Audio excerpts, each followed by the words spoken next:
Self professor doctor Deepak Singh, allied science specialist. आज एक topic deal कर रहे हैं जो मोस्ट कॉमन टॉपिक्स है, कैंसर। कैंसर आज के समय में ये डेथ का सबसे बड़ा कारण है। ये कैंसर क्या है? कैंसर का वास्तविक मीनिंग क्रैब होता है, मतलब ये क्रैब से लिया गया है कैंसर को। क्यों लिया गया है कैंसर को? क्योंकि इसके पीछे कुछ बात है। क्या बात है इसमें? जैसे मेरे बॉडी में जो सेल होता है, तो सेल में क्या है कि सेल के अंदर सब कुछ ऑर्गेनाइज होते हैं। इसके अंदर राइबोसोम, माइटोकॉन्ड्रिया, गोल्गी बॉडी सब कुछ होता है। तो यह सेल जब सब कुछ इसमें नॉर्मल होता है तो इसका अपना फंक्शन होता है, तो इसको सेल बोलते हैं। यही सेल बिना काम का जब ग्रो करता है और सब कुछ ऑर्गेनेल्स के साथ ग्रो करता है, तब उसको हम बेनाइन सेल बोलते हैं। सब कुछ है लेकिन उसको बेनाइन बोलते हैं। लेकिन अगर ऐसा सेल जो बिना काम का ग्रो कर रहा हो और डेंजरस हो, जिसका कोई यूज नहीं है, न्यूक्लियस है लेकिन काम का नहीं है, कोई ऑर्गेनेल्स नहीं है, तो ऐसे सेल को बोलते हैं मैलिग्नेंट सेल बोलते हैं। तो बॉडी में कहीं भी मैलिग्नेंट सेल जब ग्रो करता है तो उसको हम लोग बोलते हैं कैंसर बोलते हैं। मतलब किसी भी ऑर्गन में जब मैलिग्नेंट सेल ग्रो करता है तो उस ग्रोथ करने को हम लोग बोलते हैं कैंसर बोलते हैं। क्यों बोलते हैं कैंसर? सबसे पहला मैलिग्नेंट का मतलब क्या हुआ? वैसा सेल जिसका कोई यूज बॉडी में नहीं होता है, और वह क्या होता है, डिवाइडिंग नेचर होता है, और इस तरह के सेल को बोलते हैं मैलिग्नेंट बोलते हैं। और यह सेल जब ग्रो करता है तो किसी भी डायरेक्शन में ग्रो कर सकता है। तो किसी भी डायरेक्शन में जब ग्रो करता है कोई सेल, तो उस टाइप के जस्ट लाइक केकड़ा को भी चलते हैं, चलते हुए कोई भी डायरेक्शन में चलता है वो, इसलिए उसी के नाम पे इसको रखा गया है, कैंसर रखा गया है। तो मैलिग्नेंट सेल भी उसी तरह से ग्रो करता है, जैसे ऐसा मूव करता है जैसे क्रैब मूव करता है, इसीलिए मैलिग्नेंट सेल को बोलते हैं कैंसर। अब मैलिग्नेंट सेल किसको बोलते हैं? वैसा सेल जिसमें डिवाइडिंग नेचर ज़्यादा हो और जिसका कोई यूज नहीं है, जो फंक्शन लेस सेल होता है, डेंजरस सेल होता है, ऐसे सेल को बोलते हैं कैंसर सेल बोलते हैं। तो कैंसर का मतलब समझ में आया? कैंसर कुछ है नहीं। कैंसर मेरे बॉडी में किसी भी सेल में जब immature, abnormal, extra, purposeless, uncoordinated cell grow करता है, उसी को बोलते हैं कैंसर। यानी इमैच्योर सेल होता है, पर्पसलेस होता है, बिना काम का होता है, एक्स्ट्रा, ऐसे सेल को हम लोग बोलते हैं malignant cell, malignant tumour, cancer tumour. चलिए, यहाँ तक तो बात समझ आया कि कैंसर किसको बोलते हैं। तो कैंसर जो कि हमारे बॉडी में किसी भी सेल में अबनॉर्मल इमैच्योर सेल ग्रो करता है। यह कैंसर दो तरह का होता है। ये कैंसर आपको दो वैराइटीज के होते हैं। एक होता है सॉलिड कैंसर और एक होता है फ्लूइड कैंसर या लिक्विड कहते हैं। दो तरह के कैंसर होता है, सॉलिड कैंसर और लिक्विड कैंसर। सॉलिड कैंसर किसको बोलते हैं? सॉलिड कैंसर जो सेल ग्रो करके और एक सॉलिड मास जैसा बनाता है फॉर्मेशन। तो मास जैसा जब फॉर्मेशन करता है सेल ट्यूमर, तो उस तरह के ट्यूमर को क्या बोलते हैं? सॉलिड कैंसर बोलते हैं। यानी कैंसर है लेकिन क्या है? सॉलिड जैसा है। तो ऐसे कैंसर को बोलते हैं सॉलिड कैंसर। दूसरा क्या है कि कैंसर सेल ग्रो करता है लेकिन वह क्या है? लिक्विफिकेशन जैसा रहता है, फ्लूइड जैसा होता है, तो ऐसे को बोलते हैं लिक्विड कैंसर। तो सॉलिड कैंसर दो तरह के होते हैं। एक होता है कार्सिनोमा और एक होता है सार्कोमा। सॉलिड कैंसर दो तरह के होते हैं, कार्सिनोमा, सार्कोमा।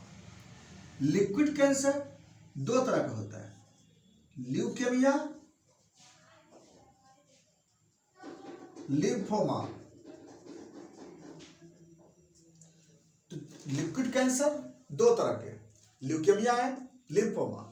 सॉलिड कैंसर दो तरह के, कार्सिनोमा एंड सार्कोमा।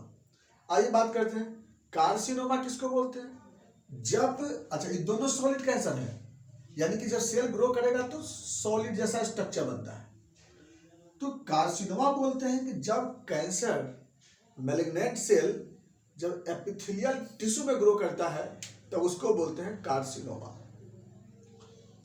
जब मैलिग्नेंट सेल या cancer connective tissue, muscular tissue और नर्वस टिश्यू में ग्रो करता है तो उसको सार्कोमा बोलते हैं। और ल्यूकेमिया जब बोन मैरो में ब्लड सेल्स डब्ल्यूबीसी में, जब डब्ल्यूबीसी सीरीज में उसके टिश्यू में बनाने वाले फॉर्मेशन बनाने वाले सेल में, प्रिकर्सर सेल में जब कैंसर होता है तो उसको ल्यूकेमिया बोलते हैं। और ये लिम्फ नोड में जब कैंसर होता है तो उसको लिम्फोमा बोलते हैं। तो इस तरह से चार वेराइटीज के आपको कैंसर मिलते हैं, दो सॉलिड दो लिक्विड। अब कार्सिनोमा में क्या होता है ना कि अगर स्क्वामस सेल में अगर कैंसर होता है तब उसको हम लोग क्या बोलते हैं, स्क्वामस सेल में होगा तो स्क्वामस सेल कार्सिनोमा, और क्यूबॉइडल सेल में होगा तो वहां बेसल सेल कार्सिनोमा, बीसीसी। इस तरह के कैंसर होते हैं स्क्वामस सेल या क्यूबॉइडल सेल से। तो इसमें आपको मिलेगा। तीसरा क्या होता है इसमें कार्सिनोमा में, जब ग्लैंड में होता है कैंसर तो उसको बोलते हैं एडिनो कार्सिनोमा। देखिए ये तो हमें जनरल टॉपिक बता रहे हैं ना, लेकिन इसका सब अलग अलग पार्ट है, सबके बारे में अलग अलग बताएंगे इसके बारे में। तो अगर एपिथेलियल टिश्यू में, स्क्वामस सेल में, बेसल सेल में या फिर ग्लैंड सेल में, तो इस तरह का तीन वेराइटीज के इसमें आपको कैंसर मिलेंगे, squamous cell carcinoma, basal cell carcinoma या फिर ग्लैंडुलर कार्सिनोमा, जिसको एडिनो कार्सिनोमा बोलते हैं। अब जब बात करते हैं सार्कोमा क्या होता है, जिसमें कि सबसे पहला आपको मिलेगा लाइपोसार्कोमा, एडिपोज टिश्यू में कैंसर, कॉन्ड्रोसार्कोमा, कार्टिलेज में कैंसर, ऑस्टियोसार्कोमा, बोन में कैंसर, फाइब्रोसार्कोमा, फाइब्रस टिश्यू में कैंसर। तो इस तरह से क्या होंगे, या फिर जर्म सेल में टेराटोमा कैंसर। तो इस तरह से क्या होता है कि अलग अलग ऑर्गन्स में अलग अलग आपको कैंसर मिलेंगे इसमें।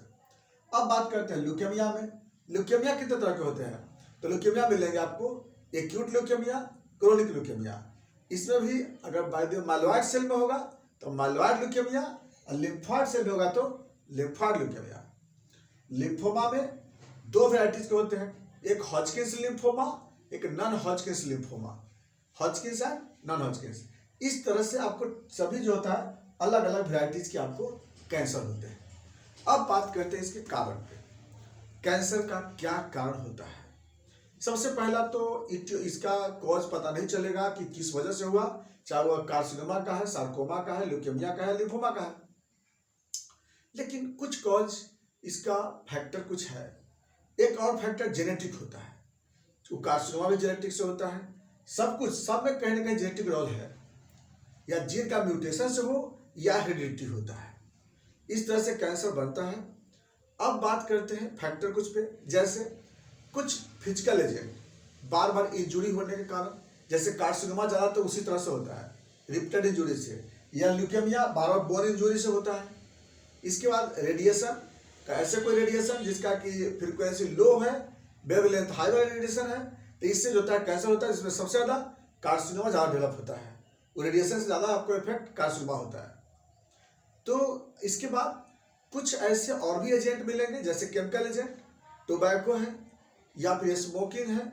ये सबसे क्या है, इससे तो सभी कैंसर होते हैं। टोटल के टोटल कैंसर, चारों वेराइटी के कैंसर इसमें मिलते हैं।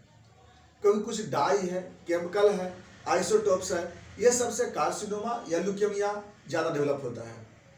कुछ हार्मोन के कारण, जैसे एस्ट्रोजन है, उसके कारण क्या होगा, जैसे ब्रेस्ट कार्सिनोमा ये डेवलप होता है। या फिर दूसरा कोई अदर हार्मोन्स एससीजी है, तो ये सबसे भी क्या होता है कोरियोकार्सिनोमा। तो ऐसे कुछ ऐसे भी हार्मोनल केमिकल हैं जिसके कारण कैंसर होता है। कुछ बायोलॉजिकल एजेंट भी है, जैसे HLV है, human lymphoma virus leukaemia produce करता है, या लिम्फोमा होता है, HPV जो कार्सिनोमा प्रोड्यूस करता है। तो ऐसे कैंसर करने वाले बहुत सारे फैक्टर मिलते हैं, और बहुत बार तो पता नहीं चला। तो ये सब लेकिन मेन फैक्टर है जिसके कारण कैंसर होता है। बात करते हैं सिम्टम पे। कैंसर चाहे जो हो, carcinoma, sarcoma, lymphoma, leukaemia, lymphoma, लेकिन कुछ सिम्टम बड़ा कॉमनेस्ट होता है, जैसे weight loss, anorexia, anaemia, fever. ये सब कुछ सिम्टम बड़ा कॉमनेस्ट है जो लगभग सारे कैंसर मिलते हैं। अब कुछ स्पेसिफिक आपको सिम्टम मिलेगा, ये डिपेंड करेगा ऑर्गन वाइज। जिस ऑर्गन में कैंसर होगा, जिस ऑर्गन में कार्सिनोमा है या सार्कोमा है, उसके अनुसार सिम्टम मिलेगा। ल्यूकेमिया में तो खैर पूरे बॉडी में मूव करता है ये ब्लड, तो इसके कारण हो सकता है कि प्लेटलेट वगैरह के डिजॉर्डर्स, ब्लीडिंग डायथेसिस, ये सब का कुछ कारण हो सकता है, या फिर कोई विजुअल ऑर्गन इलाज मिल सकते हैं। ये तो कॉमनेस कुछ सिम्टम आता है मरीज में, है ना। अब बाकी सिम्टोमेटिक जो ऑर्गन वाइज जहाँ पे मिलेगा, जिस ऑर्गन में कैंसर होगा उसके अनुसार सिम्टम मिलता है। साइन में तो वही होता है कि जिस ऑर्गन में कैंसर होगा ना, उसके अनुसार साइन होता है। कॉम्प्लिकेशन, हालांकि देखिए सॉलिड कैंसर तो मेटास्टेसिस होता है ना, और लिक्विड कैंसर तो ऑलरेडी ये फ्लूइड फॉर्म में रहता है। ये इन्वेस्टिगेशन देखिए, कार्सिनोमा के लिए सबसे मेन है बायोप्सी, सार्कोमा के लिए बायोप्सी, ल्यूकेमिया के लिए ब्लड एग्जामिनेशन या बोन मैरो बायोप्सी, और लिम्फोमा के लिए लिम्फ नोड बायोप्सी, जहाँ पे है उसका बायोप्सी करते हैं। इसको स्टेज को जानने के लिए कार्सिनोमा, सार्कोमा दोनों के लिए सीटी स्कैन स्टेज को जानने के लिए करते हैं हम लोग। ल्यूकेमिया के लिए तो कोई जरूरत नहीं है, तो आपको ब्लड काउंट और बोन मैरो से पता चल जाता है किस स्टेज में है। लिम्फोमा, लिम्फ नोड जितने इन्वॉल्व होंगे उससे पता चल जाएगा आपको। इसका तो कुछ कैंसर मार्कर टेस्ट होता है, अलग अलग कैंसर के लिए अलग अलग कैंसर मार्कर टेस्ट है, उससे हम लोग कर सकते हैं, देख सकते हैं। तो ये कार्सिनोमा का इन्वेस्टिगेशन है। बाकी कुछ अकॉर्डिंग टू ऑर्गन इन्वॉल्व के अनुसार हार्मोनल टेस्ट करते हैं। इसके बाद ट्रीटमेंट के बारे में, इसका हम ट्रीटमेंट क्या करते हैं, तो फर्स्ट स्टेज और सेकेंड स्टेज का कैंसर सॉलिड होता है तो उसको हम लोग क्या करते हैं, सर्जरी से रिमूव कर देते हैं। और अगर ल्यूकेमिया है तो इसमें तो कुछ कर नहीं सकते हैं, बोन मैरो ट्रांसप्लांट करते हैं इसमें। और जो लिम्फोमा है तो लिम्फ नोड को रिमूव कर देते हैं। बाकी केमोथेरेपी सभी में करते हैं। रेडियोथेरेपी कार्सिनोमा में ज़्यादा इंपॉर्टेंस होता है, वहाँ पे रेडियोथेरेपी कर सकते हैं, तो कार्सिनोमा उसमें ठीक भी हो जाता है उसमें, लेकिन 100% तो नहीं ठीक होगी ना, स्पेलिएशन हो सकता है। और बाकी मैनेजमेंट अकॉर्डिंग टू सिम्टम के अनुसार मैनेजमेंट करते हैं, जो जैसा सिम्टम होगा उसके अनुसार इसको मैनेजमेंट की जाती है। मेडिसिन में carcinosin, conium, china, phosphorus, TNT, lapis albus, phytolacca, ऐसे ऐसे बहुत सारे मेडिसिन हैं जो कि डिपेंड करता है किस कहाँ पे है, किस स्टेज में है, किस शेप में है, किस वेराइटीज के है, इस पे पता चलता है। ये था आपका कैंसर पे कुछ इंट्रोडक्शन। बाकी हम लोग कैंसर का स्पेसिफिक अलग चलेंगे हम लोग, बाकी बातें नेक्स्ट वीडियो में। Thanks for watching.